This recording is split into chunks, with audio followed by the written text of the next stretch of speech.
Good morning student. देखिए, कल हमने आपको ब्लड ग्रुप के बारे में पढ़ाया था, ठीक है।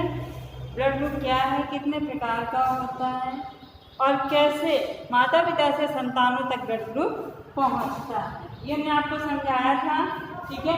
एक्सप्लेनेशन भी दिया था, स्पष्टीकरण भी दिया था कि अगर एक ब्लड ग्रुप माँ का ये है, पिता का बी है, तो कैसे होने वाली संतानों की क्या कंडीशन हो सकती है, ठीक है।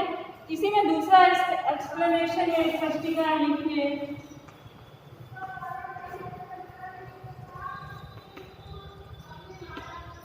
ठीक है, दूसरा नोट कर लीजिए, यदि माँ का ब्लड ग्रुप AB और पिता का ब्लड ग्रुप O है, माँ का ब्लड ग्रुप AB, माँ का रुधिर वर्ग AB और पिता का रुधिर वर्ग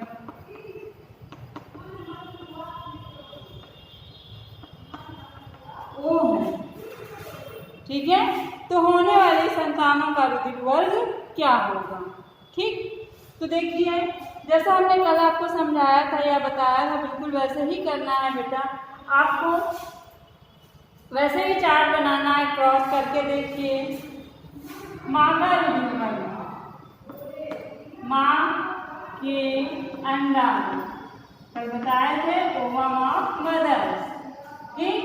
क्या है A और B, तो कैसे आप इसे लिखोगे, IA IB, कल समझाया था ना, है। इससे पिछले टॉपिक में बताया था कि ब्लड ग्रुप को लिखते कैसे हैं बेटा, कैसे समझते हैं उसे, ठीक है। तो ये बना,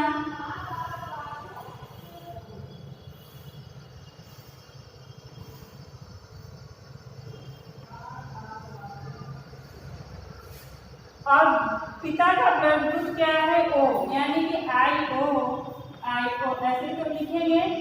ये क्या हो गए, क्या हो गए, पिता के स्पर्म, पिता के शुक्राणु, इंग्लिश में कहते हैं स्पर्म, ठीक है। ये हो गया मेल और ये हो गया फीमेल, ठीक। अब हमने इसमें क्रॉस कराया, जब क्रॉस कराया तो देखिए A ऊपर है, लिख दिया IA, इधर क्या है IO, फिर इधर क्या ऊपर है IB IO, ठीक है। फिर इधर ऊपर है IA और बगल में क्या है IO, ऊपर है IB और बगल में क्या है IO, ठीक है। समझ में आया।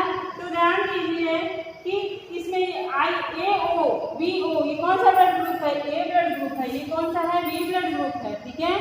तो आपका आंसर क्या निकला, नीचे लिख देंगे कि 50% संतानें जो हैं A ब्लड ग्रुप की होंगी और 50% संतानें जो हैं वो B ब्लड ग्रुप की होंगी। समझ आया, ठीक है। पहले आप उसी के आगे डाल देंगे एक्सप्लेनेशन 2 या स्पष्टीकरण दूसरा, फिर यह लिख देंगे, क्वेश्चन टाइप का लिख देंगे कि माँ का रुधिर वर्ग AB है और पिता का रुधिर वर्ग O है, तो होने वाली संतान है। इसका नीचे चार्ट बना देंगे, ठीक। चार्ट बनाने के बाद इसको शो कर देंगे आप, और नीचे आंसर दे देंगे कि ऐसा ऐसा है। समझ आया, क्लियर, ठीक है। तो यह आपका बहुगुण एलिनिज्म या मल्टीपल एलिनिज्म जो है वो टॉपिक खत्म हो गया, ठीक। अगला टॉपिक डाल दीजिए बेटा, अपूर्ण प्रभाविता। अपूर्ण प्रभाविता डाल दिया, ठीक। तो अपूर्ण प्रभाविता, इसकी पहले डेफिनेशन राइट कर लीजिए। लिखिए, अपूर्ण प्रभाविता में F1 संकर जीवों का, अपूर्ण प्रभाविता में F1 संकर जीवों का फिनोटाइप दोनों समयुग्मी की जनकों से नहीं मिलता, बल्कि दोनों के मध्य होता है, बल्कि दोनों के मध्य होता है। अतः स्पष्ट है कि युग्म विकल्पी जोड़े के दोनों जीन्स के बीच प्रभावी और अप्रभावी का संबंध नहीं होता है, परंतु ये मध्यम लक्षण प्रारूप प्रदर्शित करते हैं या मध्यम फिनोटाइप प्रदर्शित करते हैं। ये आपकी डेफिनेशन है, ठीक है। इसकी खोज जो है कॉरेंस ने की थी। किसने की थी? अपूर्ण प्रभाविता की खोज कॉरेंस ने की थी। कॉरेंस।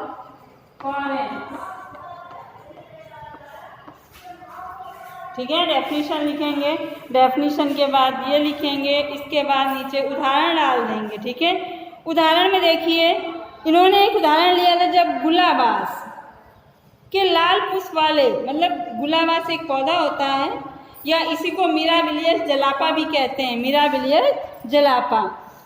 गुलाबास के लाल पुष्प वाले पौधे, शुद्ध लाल पुष्प लेंगे बेटा, पौधों का क्रॉस जो है शुद्ध सफेद पुष्प वाले पौधे से कराते हैं। शुद्ध लाल का मतलब क्या हो गया? अगर हमने कहा शुद्ध लाल है, अगर लाल कहेंगे तो आप ऐसे लिखते हो कि नहीं लिखते हो? बोलो, समझ आ रहा है? और अगर शुद्ध लाल कहेंगे तो कैपिटल आर, कैपिटल ये। ठीक है, तो गुलाबास के शुद्ध लाल पुष्प वाले पौधे का क्रॉस जो है शुद्ध सफेद पुष्प वाले पौधे से कराते हैं।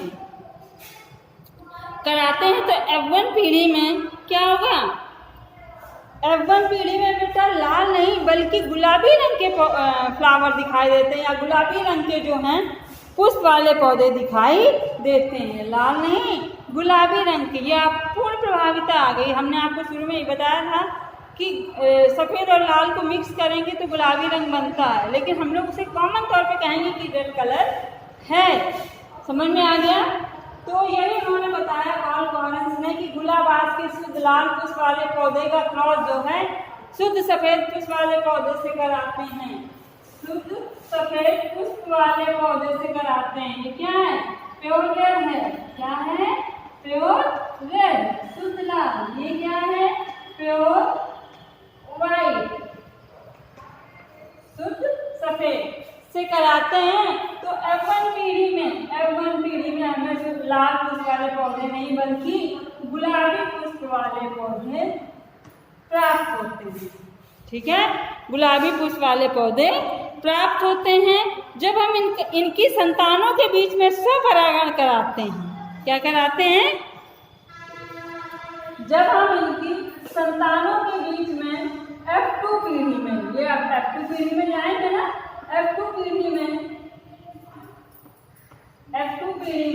इनकी संतानों के बीच में स्वपरागण कराते हैं। इनकी संतानों के बीच में स्वपरागण कराएंगे। देखिए F1 पीढ़ी में तो ये मिला कि नहीं मिला? देखिए F1 पीढ़ी थी, इसमें सारे गुलाबी रंग के पौधे मिले, 4 गैमेट्स मिले। हमने पिछले F1 प्रभाविता के लिए हमें समझाया था जब हम क्रॉस करेंगे तो हमें 4 गैमेट्स मिलेंगे। जब हम इनके बीच में, ये गुलाबी रंग के पौधे हैं, गुलाबी पुष्प वाले पौधे हैं, ठीक है, इनके बीच में जब हम क्रॉस कराएंगे, संकरण कराएंगे, तो देखिए पृथक्करण का नियम हमने आपको समझाया था, सेम वही नियम है बेटा। ठीक है, ये क्या है? गुलाबी। ठीक है, ये हो गया आपके गैमीट्स। इनके बीच में हमने क्रॉस कराया, बताया था ना क्रॉस कराना।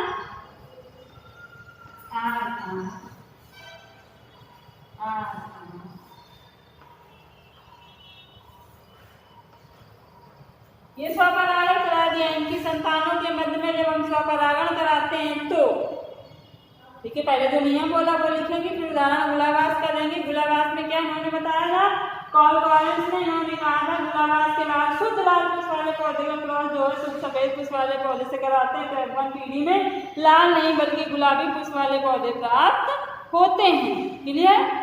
गुलाबी पुष्प वाले पौधे प्राप्त होते हैं। लेकिन F2 पीढ़ी में इनकी संतानों के बीच में जब हम स्वपरागण कराते हैं, ये संतानें हैं, इनके बीच में हमने स्वपरागण कराया। जो स्वपरागण कराते हैं F2 पीढ़ी में, जब हम स्वपरागण कराते हैं बेटा, तो क्या होगा कि हमारा रिजल्ट क्या निकलेगा? तो इसमें देखिए ये शुद्ध लाल, ये भी शुद्ध लाल, शुद्ध सफेद है, शुद्ध सफेद है, और ये गुलाबी, दोनों हैं गुलाबी। तो 25%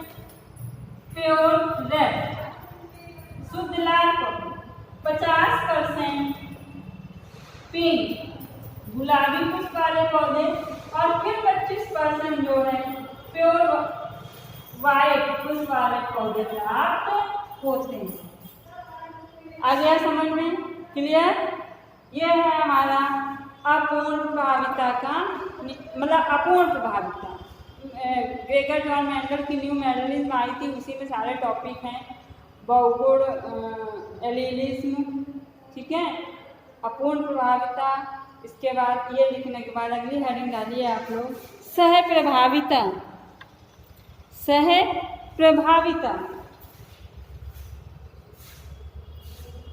डालिए, डेफिनेशन राइट करिए पहले बेटा। लिखिए, यदि किसी जीन के दोनों युग्म विकल्पी या एलील F1 पीढ़ी में समान रूप से साथ साथ अभिव्यक्त होते हैं, F1 पीढ़ी में समान रूप से साथ साथ अभिव्यक्त होते हैं, तो इन युग्म विकल्पियों को सहप्रभावी युग्म विकल्पी कहते हैं तथा इनकी आनुवंशिकता को सहप्रभाविता कहते हैं। ये नियम है, ठीक है। उदाहरण देखिए, उदाहरण बेटा मालवेसी नहीं होते हैं, मालवेसी मतलब ये मवेशियों के जो बच्चे होते हैं, मवेशी जो लोग होते हैं, उनकी त्वचा के बालों का रंग जो है ये युग्म विकल्पी सह प्रभाविता को दर्शाता है। मवेशी जो होते हैं, इनके त्वचा के बालों का रंग जो है वो सह प्रभावी युग्म विकल्पी को दर्शाता है। क्लियर? तो नियम लिखेंगे, नियम डालने के बाद उदाहरण लिख लीजिए। उदाहरण यही लिखेंगे, मवेशियों में त्वचा के बालों के रंग में संबंधित जीन के युग्म विकल्पी सह प्रभाविता को दर्शाते हैं। ठीक, इसके बाद कैसे, ये देखिए चार्ट के द्वारा ही आप समझेंगे। बिल्कुल सेम कंडीशन वैसी ही है। देखिए, भूरे लाल बालों वाले, भूरे लाल बालों वाले,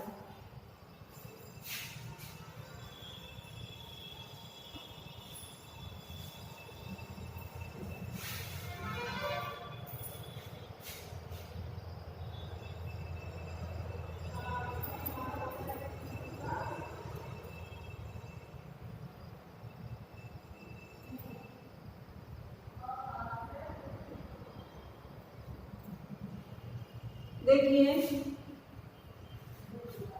उदाहरण लिखिए, भूरे लाल बाल वाले मवेशी, देखिए हम ऐसे लिख के दे रहे हैं, सॉरी, भूरे लाल बालों वाले मवेशी R1, ठीक है, और सफेद लाल बालों वाले मवेशी, सफेद